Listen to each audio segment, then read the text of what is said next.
Wow, ನೋಡುಲೇ ಎಷ್ಟು colourful. ಇನ್ನು ತಿನ್ಲಕ್ಕೆ ಎಷ್ಟು ರುಚಿ.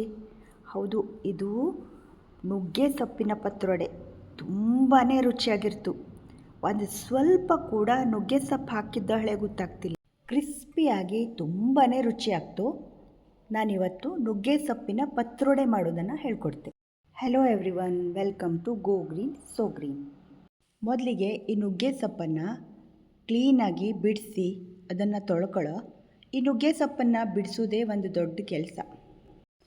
ಇದು ದಂಟೆಲ್ಲ ಬೊಪ್ಲಕ್ಕಾಗ ಬರೀ ಎಲೆ ಮಾತ್ರ ಬಿಡಿಸ್ಕೊಬರೋ. ಈ ನುಗ್ಗೆ ಸೊಪ್ಪೀಗ ಬಿಡಿಸ್ತಾ ಇದು. ಅರ್ಧ ಲೋಟ ಕಡಲೆಬೇಳೆ, ಅರ್ಧ ಲೋಟ ಅಕ್ಕಿನ ಚೊಕ್ಕ ಮಾಡಿ ತೊಳೆದು 1 ಗಂಟೆ ಮುಂಚೆನೇ ನಾನು ನೆನೆಸಿಟ್ಟಿದ್ದೆ. ಈಗಾಗಲೇ ಕಡಲೆಬೇಳೆ ಮತ್ತು ಅಕ್ಕಿ ಎರಡೂ ಕೂಡ ನೆನೆದ್ದು. ಇಲ್ಲಿ ಕಡಿಮೆ ಪ್ರಮಾಣದಲ್ಲಿ ಮಾಡ್ತಿದ್ದರಿಂದ ಅರ್ಧ ಲೋಟ ತಗೊಂಡೆ. ನೀವು ಜಾಸ್ತಿ ಮಾಡೋದಿದ್ರೆ ಜಾಸ್ತಿ ತಗೊಂಬಲ್ಲ ಕಡ್ಡಿಲೆ. ಈ ಕಡಲೆಬೇಳೆನ ನೀರು ಹಾಕಾಗಿದ್ದೆ ನುಣ್ಣಗೆ ಪೇಸ್ಟ್ ಥರ ಮಾಡ್ಕೊಳ್ಳೋ. ಕಡಲೆಬೇಳೆನೂ ಸಹ ಆರೋಗ್ಯಕ್ಕೆ ತುಂಬಾ ಒಳ್ಳೆಯದು. ಇದರಲ್ಲಿ ಹೆಚ್ಚು ಪ್ರೋಟೀನ್ ಅಂಶ ಇರ್ತು. ಹಾಗಾಗಿ ಇದೊಂದು ಹೆಲ್ದಿ ರೆಸಿಪಿ. ಕಡಲೆಬೇಳೆ ಈಗ ಪೇಸ್ಟ್ ಥರ ಆದಮೇಲೆ ಅದೇ ಮಿಕ್ಸಿ ಜಾರಲ್ಲಿ ಅಕ್ಕಿನೂ ಹಾಕಿ ಬೀಸ್ಕೊತಾ ಇದ್ದೆ. ಇದು ಕಡಿಮೆ ಪ್ರಮಾಣದಲ್ಲಿ ಇದ್ದದ್ರಿಂದ ನಾನು ಮತ್ತು ಬೇರೆ ಬೇರೆ ಬೀಸಲಕ್ಕೆ ಹೋಯ್ದಿಲ್ಲ. ಅಕ್ಕಿ ಮಾತ್ರ ಸ್ವಲ್ಪ ತರಿಯಾಗಿರೋ. ಕಡಲೆಬೇಳೆ ನುಣ್ಣಗೆ ಬೀಸ್ಕೊಳ್ಳೋ, ಅಕ್ಕಿ ಚಿರೋಟಿ ರವೆ ಅಷ್ಟಾದರೆ ಸಾಕು.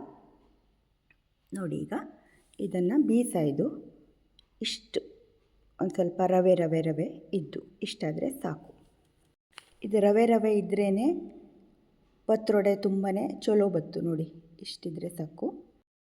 ನುಗ್ಗೆ ಸೊಪ್ಪನ್ನು ಆದಷ್ಟು ಸಣ್ಣದಾಗಿ ಹೆಚ್ಕೊಳ್ಳೋ. ಆದಷ್ಟು ಈ ರೆಸಿಪಿಗೆ ಎಳೆ ನುಗ್ಗೆ ಸೊಪ್ಪು ತಗೊಂಡ್ರೆ ಚಲೋ ಆಗ್ತು. ದಂಟೆಲ್ಲ ಒಂಚೂರು ಇಟ್ಕೊಳ್ಳಿ. ದಂಟು ಇದ್ಬಿಟ್ರೆ ಬಾಯಿಗೆ ಸಿಗ್ತಾನೇ ಇರ್ತು. ಈ ನುಗ್ಗೆ ಸೊಪ್ಪಿನಲ್ಲಿ ಕಿತ್ತಳೆ ಹಣ್ಣಿಗಿಂತ 7 ಟೈಮ್ ಜಾಸ್ತಿ ವಿಟಮಿನ್ ಸಿ ಇರ್ತು. ಕ್ಯಾರೆಟ್ಗಿಂತ 10 ಟೈಮ್ ಜಾಸ್ತಿ ವಿಟಮಿನ್ ಎ ಇರ್ತು. ಹಾಲ್ಗಿಂತ 17 ಟೈಮ್ ಜಾಸ್ತಿ ಕ್ಯಾಲ್ಶಿಯಂ ಇರ್ತು.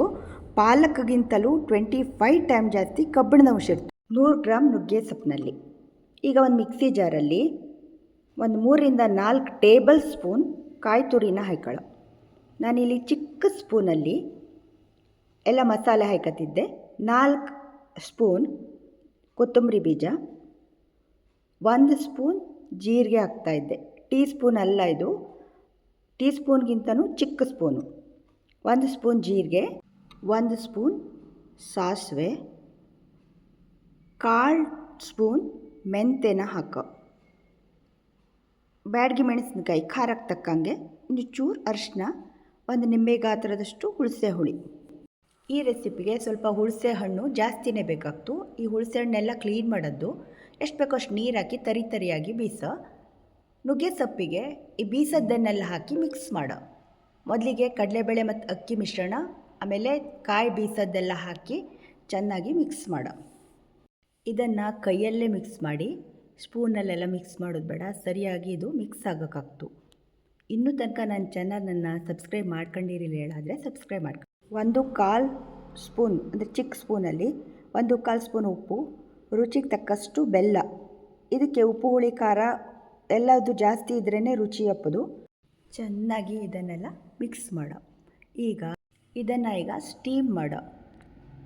ಒಂದು ಪ್ಲೇಟಲ್ಲಿ ಇದಕ್ಕೆ ಎಣ್ಣೆ ಸವರಿ, ಕ್ಲೀನಾಗಿ ಎಣ್ಣೆ ಸವರ. ಯಾಕೆಂದರೆ ಎಣ್ಣೆ ಸರಿಯಾಗಿ ಹಚ್ಚಾಗಿದ್ದರೆ ಇದು ಬಿಟ್ಟು ಬತ್ತಿಲ್ಲ, ಆಮೇಲೆ ಕಷ್ಟ ಆಗ್ತು.